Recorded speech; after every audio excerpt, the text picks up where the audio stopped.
Good morning, everyone. Today is Monday, March 30th, 2020.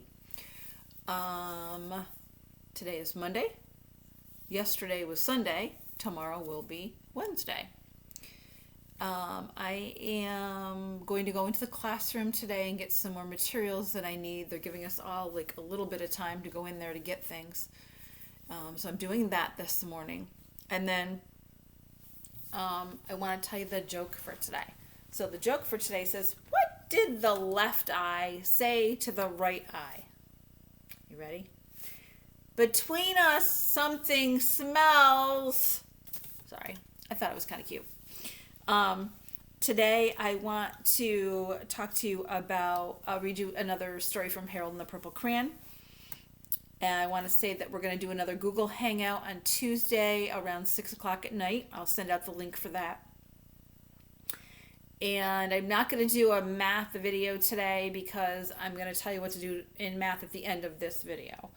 So I'm going to read you Harold and the Purple Crayon. This is Harold's fairy tale.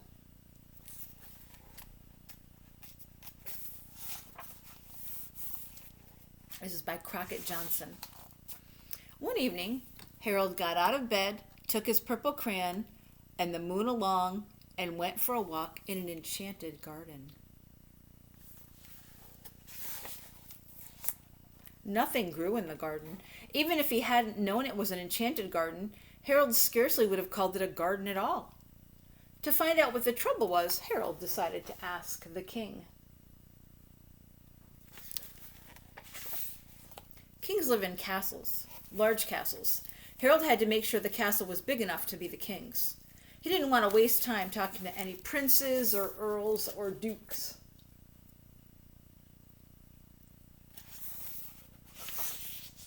This was the king's castle, all right. It had tall towers and a big draw gate to keep out the people the king did not want to see.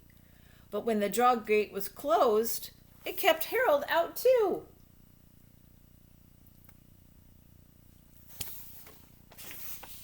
Harold shouted for the king to come down and let him in, but the gate didn't open. He walked along the edge of the enchanted garden beside the smooth wall of the castle until he thought of his purple crayon.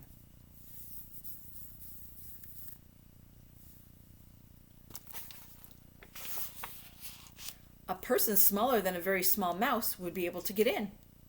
Without even bending, he walked into a very small mouse hole. Well, look what Harold did! He drew a mouse bigger than himself, so the mouse hole had to be bigger than him, and then he walked right in.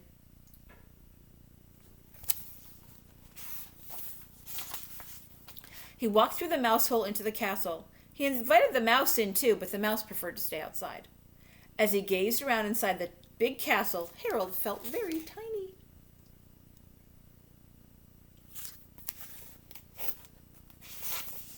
And a king might not pay much attention to anybody who was smaller than a mouse, so Harold used his purple crayon again. And he made sure he was as tall as 4.5 steps of stairs, his usual height.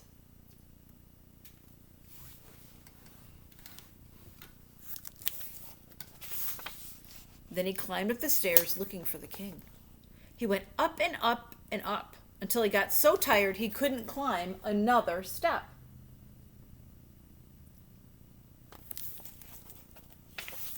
Luckily, there were no more steps. He had reached the top. He still couldn't find the king, but he remembered kings sat on thrones. I wonder what he's going to draw next. The king's throne looked very comfortable. Harold thought the king wouldn't mind if he rested in it a few minutes. He sat on the throne, wondering what it would be like to be a king and to wear a crown.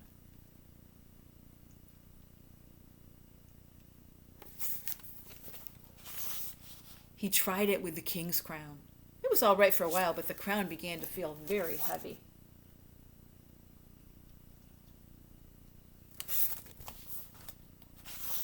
So Harold put it on the king's head. As he thanked the king for the loan of the crown, he noticed the king looked sad, no doubt because of the garden.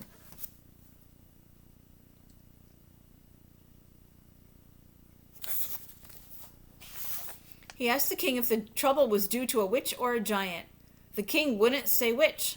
He just looked sad and helpless. Evidently, the giant or witch, if the king couldn't tell what it was invisible. But Harold told the king not to worry.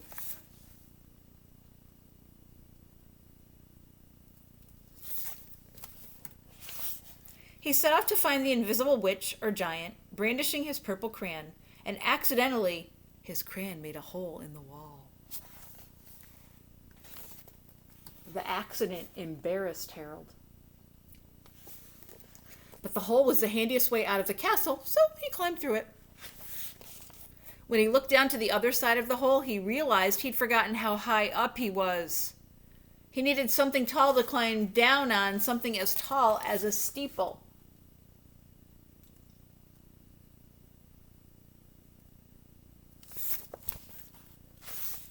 To fill the hole in the castle, Harold put a handsome and useful clock in it. He was surprised to see how late it was. He slid down the steeple to find the invisible witch or giant right away.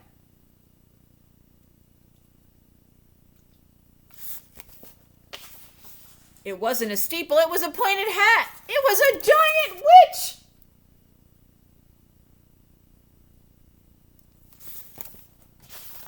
The purple crayon made it plain. It was an invisible giant witch. Well, no wonder nothing grew in the enchanted garden. How could anything grow, Harold said to himself, with a giant witch trampling around with big feet?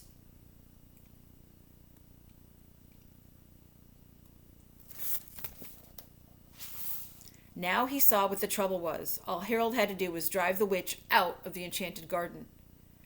Mosquitoes! Mosquitoes, Harold thought. He knew would drive anybody out of a garden.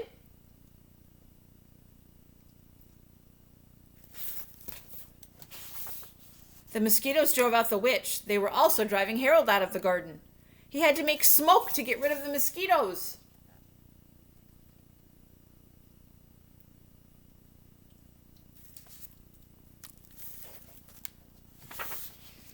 And he had once heard somebody say that where there's smoke, there must be fire. To put out the fire, he first thought of fire engines, but he decided to make it rain because rain was easier.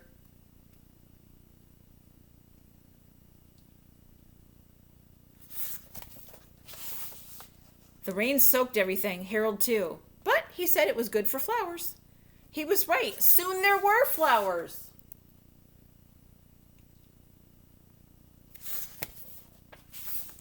Beautiful flowers popped up all over the enchanted garden, more than Harold was able to count, all in gorgeous bloom. Harold thought how delighted and happy the king would be when he looked out from the castle in the morning. Look at all the flowers.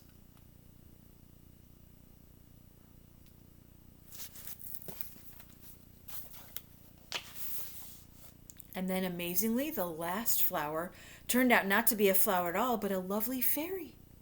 She held out her magic wand as fairies always do when they're giving somebody wishes that will come true.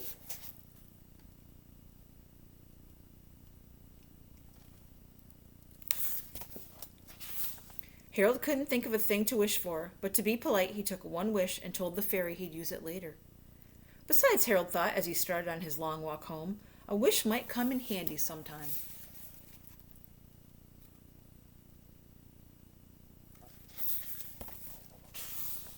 After all the excitement, he suddenly felt tired, and he stopped to rest a while. He sat on a small rug because the ground was still somewhat damp from the rain, and he wished.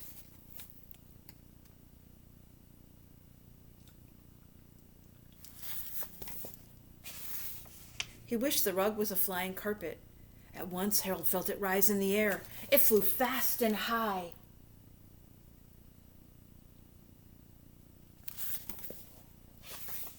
But when it went so fast it left the moon behind, Harold realized he didn't know how to stop the carpet or even slow it down. He wished he'd taken 2 wishes from the fairy so he could wish the flying carpet would land.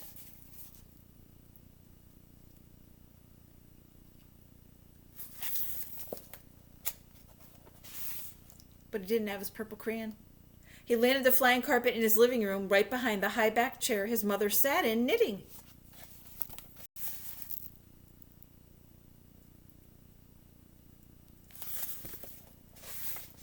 And he asked her to read him a bedtime story before he went back to bed. And that's the end of Harold and the Purple Crayon. in the Enchanted Garden.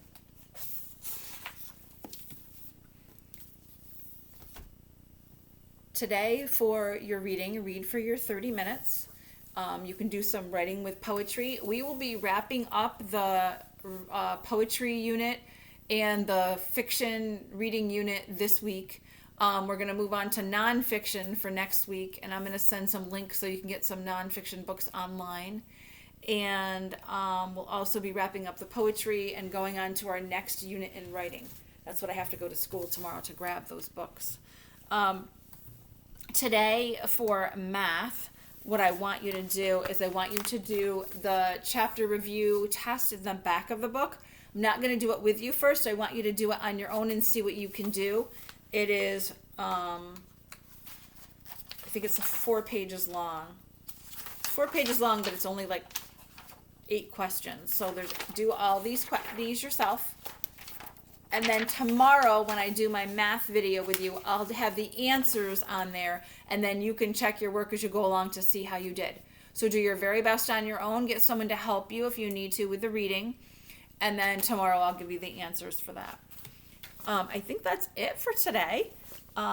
Continue with your reading, your writing. You can go on Reading Eggs or Dreambox as much as you want to. I'm also trying to work on another thing so you can do Go Math online. I'll work on that this week too. So have a great day, and I will see you tomorrow. Love you. Bye.